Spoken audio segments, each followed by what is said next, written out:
ഇന്ത്യയും അമേരിക്കയും തമ്മിലുള്ള വ്യാപാര ബന്ധത്തെക്കുറിച്ചോ അതിലൂടെ ഇന്ത്യക്കുണ്ടാവുന്ന ലാഭത്തെക്കുറിച്ചോ യാതൊന്നും അറിയാത്ത ആളുകൾ ഇപ്പോഴും സോഷ്യൽ മീഡിയയിൽ ഓടി നടന്ന് നരേന്ദ്രമോദിയെ കുറ്റം പറയുകയാണ്.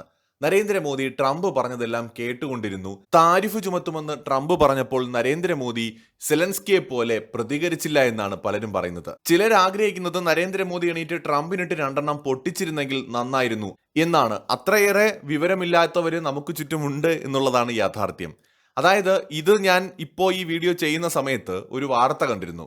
വാക്കേറ്റത്തിൽ ഖേദിക്കുന്നു, ധാതു ഖനന കരാറിൽ ഏത് സമയവും ഒപ്പിടാം, അമേരിക്ക സഹായം പിൻവലിച്ചതിന് പിന്നാലെ മാപ്പ് പറഞ്ഞ് സെലൻസ്കി.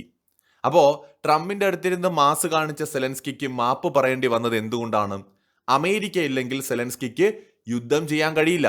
അമേരിക്ക ഇല്ലെങ്കിൽ അവർക്ക് നിലനിൽപ്പില്ല എന്ന് അവർക്ക് നന്നായിട്ട് അറിയാം. കാരണം വളരെ ദുർബലമായിട്ടുള്ള ഒരു രാജ്യമാണ്. ട്രംപ് കാണിച്ചത് ശുദ്ധ പോക്കൃത്തരം തന്നെയാണ്. ഒരാളെ അതിഥിയായിട്ട് വിളിച്ച് അപമാനിക്കുക എന്ന് പറയുന്നത് ഇനിയിപ്പോൾ ഏത് കൊടികെട്ടിയ രാജാവെന്ന് പറഞ്ഞാലും അത് തെറ്റ് തന്നെയാണ്. കുറച്ചൊക്കെ മര്യാദ അമേരിക്കയ്ക്ക് ആകാമായിരുന്നു. പക്ഷേ ട്രംപ് എന്ന് പറയുന്നത് അമേരിക്കൻ സാമ്രാജ്യത്വത്തിന്റെ ഏറ്റവും എന്താ പറയുക തെളിഞ്ഞ രൂപമാണ്. ഇതാണ് അമേരിക്ക. അഹങ്കാരിയായിട്ടുള്ള, തങ്ങളുടെ പണത്തിലും സമ്പത്തിലും പവറിലും അഹങ്കരിക്കുന്ന, ധാർഷ്ട്യം കാണിക്കുന്ന ഒരു ജനതയും അവരുടെ പ്രസിഡന്റും. ഇതാണ് യഥാർത്ഥത്തിലുള്ള അവരുടെ രൂപം. ബൈഡൻ സർക്കാർ ഇതിനെ മറച്ചു വെച്ചിട്ട് പുറമേ ഇളിച്ചു കാണിച്ച് പിന്നിൽ നിന്ന് കുത്തുന്നു. ട്രംപ് ഇതാണ് ഞങ്ങളുടെ യഥാർത്ഥ സ്വരൂപമെന്ന് പുറത്ത് കാണിക്കുന്നു. അപ്പോൾ ഈ അമേരിക്കയാണ് ലോകം പൊതുവെ ഇഷ്ടപ്പെടാത്തത്. ഈ അമേരിക്കയാണ് ലോകം വെറുക്കുന്നത്. അതിൻ്റെതായ കാരണങ്ങളൊക്കെ ഉണ്ട്. പക്ഷെ വെറുതെ വെറുക്കാനും ഇഷ്ടപ്പെടാതിരിക്കാനും ഒക്കെ പറ്റൂ. ഇപ്പോൾ ആർക്കും അമേരിക്ക ഒന്നും ചെയ്യാൻ പറ്റില്ല. ഇപ്പോൾ ചൈനയും അതുപോലെ അമേരിക്കയും തമ്മിൽ നടക്കുന്ന ട്രേഡ് വാർ, ഇതിൽ നിന്ന് എന്ത് ബെനിഫിറ്റ് ഉണ്ടാക്കാമെന്നായിരിക്കും നരേന്ദ്രമോദി ചിന്തിക്കുന്നത്. അവിടെ നരേന്ദ്രമോദി അമേരിക്കയിൽ പോയിട്ട് ട്രംപുമായിട്ട് ഉടക്കുണ്ടാക്കേണ്ട ഒരു കാര്യവുമില്ല. ഒന്നാമത് നമ്മുടെ ഭാഗത്ത് പറയാൻ ന്യായമൊന്നുമില്ല. എന്താണ് ന്യായമില്ലാത്തത്? അമേരിക്കയിലേക്ക് നമ്മൾ കയറ്റുമതി ചെയ്യുന്ന പ്രോഡക്റ്റുകൾക്ക് അവർ താരിഫ് ഒന്നും ചുമത്തുന്നില്ല. അവിടെ നിന്ന് ഇങ്ങോട്ട് വരുന്ന എല്ലാ പ്രോഡക്റ്റുകൾക്കും നമ്മൾ താരിഫ് ചുമത്തുകയും ചെയ്യുന്നുണ്ട്. ഇപ്പൊ ട്രംപ് താരിഫ് ഭീഷണി മുഴക്കുന്നു എന്ന് പറയുന്നവർക്ക് കാര്യം മനസ്സിലായിട്ടില്ല. എപ്പോഴും ട്രംപ് ന്യായമാണ് ആ കാര്യത്തിൽ പറയുന്നത്. ടെസ്ല കാറുകൾ ഇന്ത്യയിലേക്ക് വരണമെന്നുണ്ടെങ്കിൽ ടെസ്ല കാറിന് 50,000 രൂപ വിലയാണെങ്കിൽ ഇന്ത്യയിലേക്ക് എത്തുമ്പോൾ 1.25 ലക്ഷം രൂപ 2 ലക്ഷം രൂപയ്ക്ക് ആകും, അല്ലെങ്കിൽ 1.5 ലക്ഷം രൂപയ്ക്ക് ആകും. കാരണം എന്താ? ഇവിടുത്തെ ടാക്സ്. എന്നാൽ ഇന്ത്യയിൽ നിന്ന് അമേരിക്കയിലേക്ക് ടാറ്റ കാറ് കയറ്റുമതിയാണെന്ന് വിചാരിക്കുക. ഇത് അമേരിക്കൻ വിപണിയിൽ സമാനമായ യാതൊരു ടാക്സും ഇല്ലാതെ ഇന്ത്യക്ക് വിൽക്കാനും പറ്റും. അപ്പൊ ഇത് ഇരട്ടത്താപ്പാണെന്നാണ് ട്രംപ് പറയുന്നത്. ഇത് ആക്ച്വലി ഇന്ത്യ മാത്രമല്ല, China, India, Mexico, Canada, Europe എന്ന് വേണ്ട സൗത്ത് കൊറിയ അടക്കം ലോകത്തെ ഒട്ടുമിക്ക രാജ്യങ്ങളും, പ്രത്യേകിച്ച് അമേരിക്കയുടെ സുഹൃത്ത് രാജ്യങ്ങൾ പോലും അമേരിക്കയോട് കാണിക്കുന്ന ഒരു പണിയാണ്.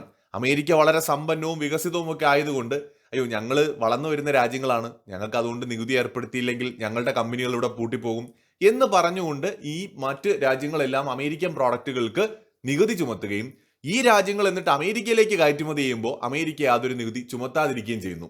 ഇത് ശരിയല്ല എന്നാണ് ട്രംപ് പറയുന്നത്. അമേരിക്കയുടെ കാഴ്ചപ്പാട് ഇത് ശരിയല്ലേ? അമേരിക്ക പറയുന്നത് അവരുടെ കാഴ്ചപ്പാടിൽ 100% ശരിയാണ്. നമ്മൾ മുടന്തൻ ന്യായം പറഞ്ഞിട്ട് കാര്യമൊന്നുമില്ല. ഈ പേരിലാണ് ട്രംപ് ഇപ്പോൾ താരിഫ് ഭീഷണി ചുമത്തുന്നത്. എന്നാൽ ഇത് ട്രംപ് ചൂണ്ടിക്കാണിക്കുമ്പോൾ നരേന്ദ്രമോദിക്ക് പോയിട്ട് അമേരിക്കയെ കുറ്റം പറയാനൊന്നും പറ്റില്ല. മാത്രമല്ല നരേന്ദ്രമോദി തന്ത്രപരമായിട്ട് US-ഉമായിട്ട് ഒരു റിലേഷൻഷിപ്പ് മെയിൻറ്റെയിൻ ചെയ്യാനാണ് നോക്കുന്നത്. എന്തിനു വേണ്ടിയിട്ടാണ്? രാജ്യത്തിന്റെ വളർച്ചയ്ക്ക് വേണ്ടിയിട്ടാണ്. ഇവിടെ കിടന്ന് ഡയലോഗ് അടിക്കുന്ന ആർക്കെങ്കിലും ഇതിനെക്കുറിച്ച് വല്ല ബോധവും ഉണ്ടായിട്ടാണോ ഈ പറയുന്നത്? അമേരിക്കയെ വെല്ലുവിളിച്ചിട്ട് ഉത്തര കൊറിയയെ പോലെ ആകണമോ? അതോ ക്യൂബയെ പോലെ ആകണമോ? ലോകത്തെ ഇന്നത്തെ യാഥാർത്ഥ്യങ്ങൾ നമ്മൾ മനസ്സിലാക്കണം. നമുക്ക് സൈനിക ശക്തിയുണ്ട്, ആണവായുധമുണ്ട്, ഭൂഖണ്ഡാന്തര ബാലിസ്റ്റിക് മിസൈൽ ഉണ്ട് എന്ന് പറഞ്ഞിട്ട് കാര്യമില്ലല്ലോ. ഇതൊക്കെ നമുക്കുണ്ട്. അത് രാജ്യത്തിന്റെ പ്രതിരോധത്തിന് നല്ലതുമാണ്. എന്നാൽ 4 നേരം തിന്നാൻ ഇത് മാത്രം പോരല്ലോ. അതിന് നമ്മുടെ കയ്യിൽ പൈസ വേണം. രാജ്യം സാമ്പത്തികമായിട്ട് വളരണം. രാജ്യം സാമ്പത്തികമായിട്ട് വളരണമെങ്കിൽ വ്യാപാരം ചെയ്യണം. അപ്പോൾ മാത്രമല്ലേ നമുക്ക് കൂടുതൽ സമ്പാദിക്കാനും വളരാനും പറ്റുള്ളൂ. മറ്റത് നമ്മൾ ഉണ്ടാക്കുന്നു, നമ്മൾ തിന്നുന്നു. മറിച്ച് നിങ്ങൾ 10 പേർക്ക് ഉണ്ടാക്കി വിൽക്കുകയും കൂടെ ചെയ്ത് നോക്ക്. ആ 10 പേർക്ക് വിൽക്കുമ്പോൾ കിട്ടുന്ന പൈസ കൂടി നിങ്ങൾക്ക് വരും. അപ്പോൾ 20 പേർക്ക് അടുത്ത് ഉണ്ടാകാനുള്ള പൈസ കിട്ടും. അത് 40 ആകും, അത് പിന്നീട് 100 ആവും, 200 ആവും. നിങ്ങളുടെ സാമ്പത്തിക ശേഷിയും ബിസിനസ്സും വളരും. അതുപോലെ നമ്മുടെ ഇന്ത്യയിൽ ഉണ്ടാക്കുന്ന ഒരു പ്രോഡക്റ്റ് നമുക്ക് വിദേശ രാജ്യങ്ങളിലേക്ക് കയറ്റുമതി ചെയ്യാൻ പറ്റണം.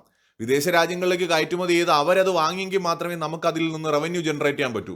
അതിലൂടെ നമുക്ക് എക്കണോമിക് ഗ്രോത്തും നമ്മുടെ ജീവിത നിലവാരവും ഒക്കെ നമുക്ക് മെച്ചപ്പെടുത്താൻ പറ്റുള്ളൂ. US എന്ന് പറയുന്നത് ഇന്ത്യയുടെ ഏറ്റവും വലിയ ട്രേഡ് പാർട്ട്ണറാണ്. ഏറ്റവും വലുതെന്ന് പറയുമ്പോൾ നമ്മുടെ അടുത്തുനിന്ന് ഏറ്റവും കൂടുതൽ സാധനം വാങ്ങുന്ന കസ്റ്റമറാണ്. ഇത് നമ്മൾ എപ്പോഴും പറഞ്ഞു മടുത്തൊരു കാര്യമാണ്. ഇപ്പോഴും കുറെ പേര് പറഞ്ഞുകൊണ്ടിരിക്കുകയാണ് നരേന്ദ്രമോദി അമേരിക്കയോട് ഉടക്കുന്നില്ല, വഴക്കുണ്ടാക്കുന്നില്ല, നരേന്ദ്രമോദി സെലൻസ്കിയെ കണ്ടുപിടിക്കൂ. ഇപ്പോൾ സെലൻസ്കി മാപ്പ് പറഞ്ഞിട്ട് ഏതാനും മണിക്കൂറായിട്ടേ ഉള്ളൂ. അപ്പോൾ അവിടെ പോയിട്ട് ട്രംപുമായിട്ട് ഉടക്കുകയല്ല നമ്മൾ ചെയ്യേണ്ടത്. ട്രംപുമായിട്ട് ബെറ്റർ റിലേഷൻ ബിൽഡ് ചെയ്യണം. ഇപ്പൊ ഇന്ത്യയും യു എസും തമ്മിൽ ട്രേഡ് ഡീൽ ഉണ്ടാവുന്ന ചർച്ചകൾ നടക്കുകയാണ്. ട്രംപ് ഇന്നലെയും കൂടെ പറഞ്ഞു ഇന്ത്യ കാണിക്കുന്നത് അനീതിയാണ്, ഇന്ത്യയും ചൈനയും മെക്സിക്കോയും കാനഡയും ഒക്കെ കാണിക്കുന്ന അനീതിയാണ്. അമേരിക്കൻ പ്രോഡക്റ്റുകൾക്ക് നിങ്ങൾ താരിഫ് ചുമത്തിയാൽ നിങ്ങളുടെ പ്രോഡക്റ്റുകൾക്ക് ഞങ്ങളും താരിഫ് ചുമത്തും. അതാണ് ട്രംപിന്റെ സ്റ്റാൻഡ്. അപ്പൊ നമ്മളിവിടെ എന്ത് ചെയ്യണം? ട്രംപുമായിട്ട് നെഗോഷിയേറ്റ് ചെയ്ത് അമേരിക്കയ്ക്കും ബുദ്ധിമുട്ടുണ്ടാവരുത്, ഇന്ത്യക്കും ബുദ്ധിമുട്ടുണ്ടാവരുത്, ഫെയർ ആയിട്ടുള്ള ഒരു ട്രേഡ് ഡീലിലേക്ക് കാര്യങ്ങൾ എത്തിയാൽ ഇപ്പൊ നടക്കുന്ന ചൈന അമേരിക്ക വ്യാപാര യുദ്ധത്തില് ഭയങ്കരമായിട്ടുള്ള ലാഭം ഉണ്ടാക്കാൻ ഇന്ത്യക്ക് കഴിയും. അതിന് തന്നെയാണ് നരേന്ദ്രമോദി സർക്കാർ ശ്രമിക്കുന്നത്. കാരണം ഇപ്പൊ China America 20% tax tariff Chinese പ്രോഡക്റ്റുകൾക്ക് ചുമത്തി, തിരിച്ച് ചൈനയും 15ഉം 20ഉം ഒക്കെ ശതമാനം താരിഫ് അമേരിക്കൻ പ്രോഡക്റ്റുകൾക്കും ചുമത്തി. അപ്പൊ ഇതിലൂടെ വലിയ രീതിയിലുള്ള ഒരു മത്സരം ഉണ്ടായിരിക്കുകയാണ്. അപ്പോൾ സ്വാഭാവികമായിട്ട് ഇവർ തമ്മിൽ നടക്കുന്ന ഈ ഒരു വ്യാപാര യുദ്ധം ഇന്ത്യക്ക് പല രീതിയിൽ ഗുണം ചെയ്യും. കാരണം ഓൾറെഡി ചൈന +1 പോളിസിയുടെ ഭാഗമായിട്ട് ഒരുപാട് കമ്പനികൾ ഇന്ത്യയിലേക്ക് ഇൻവെസ്റ്റ്മെന്റുമായിട്ട് വന്നിരുന്നു. പക്ഷേ ഈ ബൈഡൻ ഗവൺമെന്റ് ചൈനയുമായിട്ടുള്ള റിലേഷൻ മെച്ചപ്പെടുത്താൻ ശ്രമിച്ചതിലൂടെ അത് പലതും പിന്നീട് നടക്കാതെ പോയി. അപ്പൊ ഇനിയും കൂടുതൽ രാജ്യങ്ങൾ ഇന്ത്യയിലേക്ക് വരാം. അമേരിക്കയുടെ കണ്ണില് എക്കണോമി പവർ എന്ന് നോക്കുമ്പോൾ യു എസ് കഴിഞ്ഞാൽ അവരുടെ ഏറ്റവും വലിയ എതിരാളി എന്ന് പറയുന്നത് ചൈനയാണ്. 2ാം സ്ഥാനത്താണ് ചൈന. അപ്പൊ ചൈനയുടെ സാമ്പത്തിക വളർച്ചയെ തടയണമെങ്കിൽ ചൈനയിൽ നിന്നുള്ള പ്രോഡക്റ്റുകൾ വാങ്ങുന്നത് കുറയ്ക്കണം, ചൈനയിൽ നിന്നുള്ള ഇറക്കുമതി കുറയ്ക്കണം. അപ്പൊ ചൈനയിൽ നിന്ന് സാധനങ്ങൾ വാങ്ങുന്നത് യൂറോപ്പും അമേരിക്കയും കുറയ്ക്കുകയാണെങ്കിൽ ചൈനയുടെ കയറ്റുമതി അത് കാര്യമായിട്ട് ബാധിക്കുകയും അവരുടെ GDP-യിൽ വലിയ രീതിയിലുള്ള ആഘാതം അത് ഉണ്ടാക്കുകയും ചെയ്യും. യൂറോപ്പും അമേരിക്കയും വാങ്ങുന്നത് പോലെ ചൈനയിൽ നിന്ന് പ്രോഡക്റ്റുകൾ വാങ്ങാനുള്ള സാമ്പത്തിക ശേഷി ഏഷ്യൻ രാജ്യങ്ങൾക്കൊന്നുമില്ല. അപ്പൊ അത് തീർച്ചയായിട്ടും അമേരിക്കയ്ക്കും യൂറോപ്പിനും അറിയാം. ഇപ്പൊ ഇന്ത്യയും യൂറോപ്പും തമ്മിൽ ഒരു ട്രേഡ് ഡീല് വരികയും ഇന്ത്യയും അമേരിക്കയും തമ്മിൽ ഒരു ട്രേഡ് ഡീല് വരികയും ചെയ്താൽ ഇരു രാജ്യങ്ങളും തമ്മിലുള്ള സഹകരണമാണ് അതോടൊപ്പം വർദ്ധിക്കുന്നത്.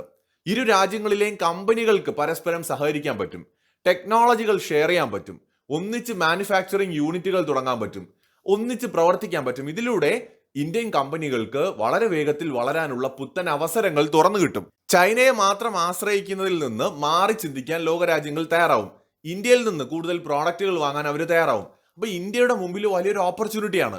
പക്ഷെ ആ ഓപ്പർച്യൂണിറ്റി നമുക്ക് പൂർണ്ണമായ രീതിയിൽ ആസ്വദിക്കണമെങ്കിൽ യു എസുമായിട്ട് നിലനിൽക്കുന്ന വ്യാപാരത്തിലുള്ള തർക്കങ്ങൾ പരിഹരിക്കപ്പെടേണ്ടതുണ്ട്. താരിഫുമായി ബന്ധപ്പെട്ട തർക്കങ്ങൾ, ഈ തർക്കങ്ങൾ പരിഹരിക്കാനാണ് ഇപ്പോൾ നരേന്ദ്രമോദി സർക്കാർ ശ്രമിച്ചുകൊണ്ടിരിക്കുന്നത്.